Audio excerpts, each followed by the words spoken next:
We spend a lot of time complaining about the weather down here. A rainy Tuesday or a cloudy weekend is usually enough to make us wish we lived on one of those cinematic, glowing planets you see in science fiction movies. But the math of the cosmos is entirely out of scale with human imagination. There are roughly 2 trillion galaxies out there, each packed with hundreds of billions of stars. For all practical purposes, the number of planets in the universe is infinite. That infinite scale creates a fascinating statistical reality. Every bizarre, extreme, or terrifying environment you can possibly imagine is practically guaranteed to exist out there, spinning around a distant star right now. If we are so bored with our mild seasons and predictable tides, let's take a look at the cosmic real estate market. Let's go house hunting across the craziest planets we've actually discovered. Just be warned, the universe is not a luxury resort waiting to accommodate us. The vast majority of it is an actively hostile void with absolutely no interest in our survival. Our first listing is Kepler 16b, about 245 light-years away. It's known as a real-life Tatooine because it features a circumbinary orbit, meaning it actually orbits 2 stars. If you were standing on the surface, you would watch 2 distinct suns track across the daytime sky, eventually setting together in a double sunset. The catch is the temperature. Kepler 16b sits completely outside its system's habitable zone. Any visiting tourist stepping out of their ship to watch that sunset would immediately freeze solid on a completely waterless, barren rock. If you are looking for ocean views, you might be tempted by HD 189733b, colloquially known as the Planet of Terror. From a distance, it looks highly inviting, a gorgeous, bright blue marble that strongly resembles Earth. That calm blue exterior hides an atmospheric meat grinder. The winds on this planet whip across the surface at 5,400 miles per hour. That is roughly 7 times the speed of sound. The weather here is a relentless horizontal storm raining 500-degree molten glass. You'd face clouds of boiling glass shards flying at Mach 7, resulting in an immediate death by 1,000 cuts. It turns out that beautiful sunsets and deep blue skies on the cosmic market are usually excellent camouflage for sudden, violent extermination.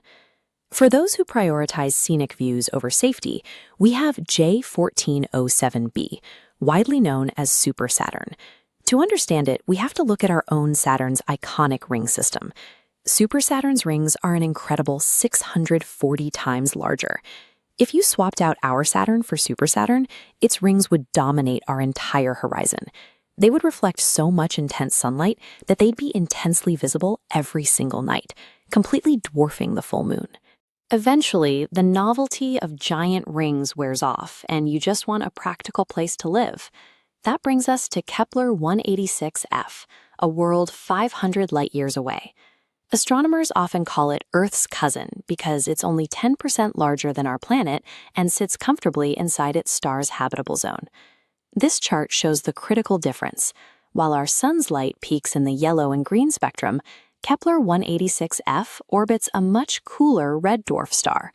That means the photons striking its surface fall heavily into the far red and infrared wavelengths. Because of that specific light spectrum, photosynthesis there would operate entirely differently. Plant life wouldn't be green. Any forests, grass, or agricultural crops on this planet would evolve a striking deep red pigmentation to absorb the available light. Stepping onto a technically habitable exoplanet wouldn't feel like coming home. We would be forced to adapt to a deeply alien, unsettling ecosystem where every biological impulse tells us we don't belong. At least the planets we've evaluated so far have the decency to stay in their own solar systems. There is an entirely different class of worlds known as rogue planets. They don't orbit a star. They simply drift alone through the freezing, pitch-black void. These solitary wanderers are born from intense cosmic violence. Best estimates suggest they are either failed stars that never ignited, or infant planets that smashed into other celestial bodies early in their formation and were violently ejected from their home systems. As they slowly cool in the dark, they develop nightmarish weather patterns. You won't find water here. Instead, the storms drop heavy, continuous bands of pure molten iron onto the barren rock below. These planets move blindly through the dark, effectively invisible to our telescopes until they are right on top of us. A single massive drifter entering our solar system could effortlessly pull Earth out of its orbit, tossing us into the void or triggering a direct planetary collision. There is very little we could do to stop it. Our continued existence relies largely on the blind, dumb luck that an invisible cosmic wrecking ball hasn't crossed our orbital path yet. These are physical, concrete environments existing in our universe right now. While they look like digital artwork, you could actually stand on these surfaces if you could survive the physics. Contrast the molten iron rain, the boiling glass, and the chaotic physics of those worlds with what we see out our own window. We look up and see a quiet, barren moon, locked in a predictable orbit in a remarkably gentle solar system. We are a deeply curious species. For as long as humans have existed, we've stared up at the night sky, pointed at the stars, and wondered what it would be like to walk on another world. But maybe we should stop taking our own planet for granted.